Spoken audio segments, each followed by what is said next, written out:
CM Jaganmohan Reddy చేసేదే చెబుతారు, చెప్పిందే తూచా తప్పకుండా చేస్తారని రాజాం నియోజకవర్గ వైసీపీ ఎమ్మెల్యే అభ్యర్థి డాక్టర్ తలే రాజేష్ అన్నారు. విజయనగరం జిల్లా వంగర మండలం అరసాడ గ్రామంలో MLC Palvalasa Vikrant, YCP youth wing zonal incharge Avanapu విక్రమ్తో కలిసి ఎన్నికల ప్రచారం నిర్వహించారు.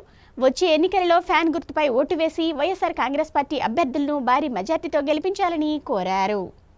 వైఎస్ఆర్సీపీ ఎన్నికల మేనిఫెస్టో నమ్మకానికి ప్రతిరూపమని రాజాం నియోజకవర్గ వైసీపీ ఎమ్మెల్యే అభ్యర్థి డాక్టర్ తలే రాజేష్ అన్నారు. విజయనగరం జిల్లా వంగర మండలం అరసాడ గ్రామంలో MLC Palvalasa Vikrant, YCP youth wing zonal incharge Avanapu విక్రమ్తో కలిసి ఆయన ఎన్నికల ప్రచారం నిర్వహించారు. గ్రామస్తులు డప్పు వాయిద్యాలు, కోలాట నృత్యాల నడుమ వారికి ఘన స్వాగతం పలికారు. ప్రతి గడప వద్ద మహిళలు హారతులు ఇచ్చారు. ప్రచారంలో భాగంగా వారు ఇంటింటికి తిరుగుతూ ఎన్నికల మేనిఫెస్టోలోని అంశాలను వివరిస్తూ మరోసారి వైసీపీ ప్రభుత్వాన్ని ఆశీర్వదించాలని కోరారు. వచ్చే ఎన్నికల్లో 2 ఓట్లను ఫ్యాన్ గుర్తుపై వేసి ఎంపీగా బెల్లాన చంద్రశేఖర్ ను, ఎమ్మెల్యేగా డాక్టర్ తలే రాజేష్ ను అత్యధిక మెజారిటీతో గెలిపించాలని, తద్వారా జగన్మోహన్ రెడ్డిని ముఖ్యమంత్రిని చేసుకుందామని పిలుపునిచ్చారు. ఈ కార్యక్రమంలో వంగర మండల వైఎస్ఆర్ కాంగ్రెస్ పార్టీ అధ్యక్షులు కర్ణం సుదర్శన్ రావు, ఎంపీపీ సురేష్ ముఖర్జీ, అరసాడ గ్రామ sarpanch Lachhubukta Satyam, vice sarpanch Trinu, vice MPP Ponnapu Satyanarayana, YSRCP party నాయకులు, కార్యకర్తలు, అభిమానులు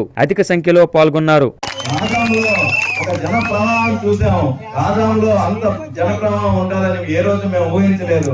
ఈ రోజు మధ్య శ్రీనివాసరావు గారు, చిన్న శ్రీని గారు కూడా మాటల సందర్భంలో ఇప్పుడు విక్రాంత్ గారు చెప్పారు, ఎక్కడా లేనట్టుగా విజయనగరం జిల్లా మొత్తానికి కూడా రాజామే అత్యధికంగా ప్రజలు వచ్చారు, చాలా ఉత్సాహంగా వచ్చారు అని.